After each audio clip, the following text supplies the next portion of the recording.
Building ఏ clothing బ్రాండ్లో ఈరోజు episode 22. అయితే మనకి disadvantages and advantages of Shopify and word press.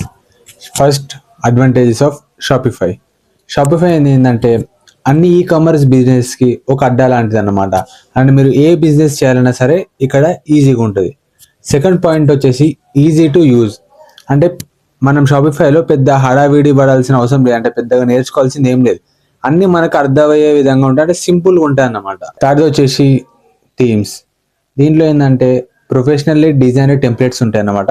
అంటే మన బ్రాండ్కి తగ్గ బోల్డ్ అండ్ అథ్లెటిక్స్ యూజ్ చేసుకొని మనకు నచ్చిన థీమ్ అయితే మనం ఈజీగా సెట్ చేసుకోవచ్చు. ఫోర్త్ వచ్చేసి యాప్స్.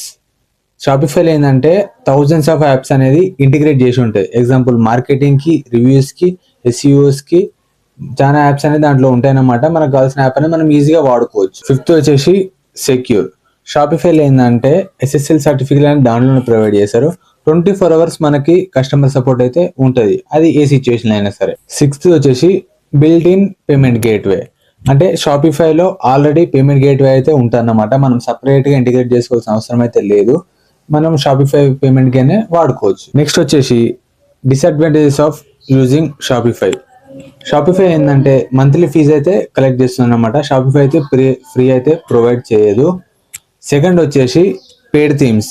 షాపిఫైలో ఉన్న థీమ్స్ అయితే అన్నీ ఫ్రీ అయితే ఉండవు, ఓన్లీ 10 to 20 మాత్రమే ఫ్రీ థీమ్స్ ఉంటాయి, హండ్రెడ్స్ ఆఫ్ పేడ్ థీమ్సే ఉంటాయి. థర్డ్ వచ్చేసి లిమిటెడ్ కస్టమైజేషన్. షాపిఫైలో అన్ని నార్మల్ చేంజెస్ అయితే ఈజీగానే ఉంటాయి, కాకపోతే డీప్ చేంజెస్ కావాలంటే మాత్రం డెవలపర్తోనే చేంజ్ చేసుకోవాల్సి ఉంటుంది. ఫోర్త్ వచ్చేసి ప్లాట్ఫామ్ లాక్-ఇన్. ఒకసారి షాపిఫైకి వచ్చిన తర్వాత మనం అన్ని సెట్ చేసుకున్న తర్వాత దీంట్లో నుంచి బయటికి మళ్ళీ వేరే ప్లాట్ఫామ్కి వెళ్ళాలంటే మాత్రం చాలా కష్టం అయితే అవుతుంది. ఇవన్నీ మీరు గుర్తించాలి.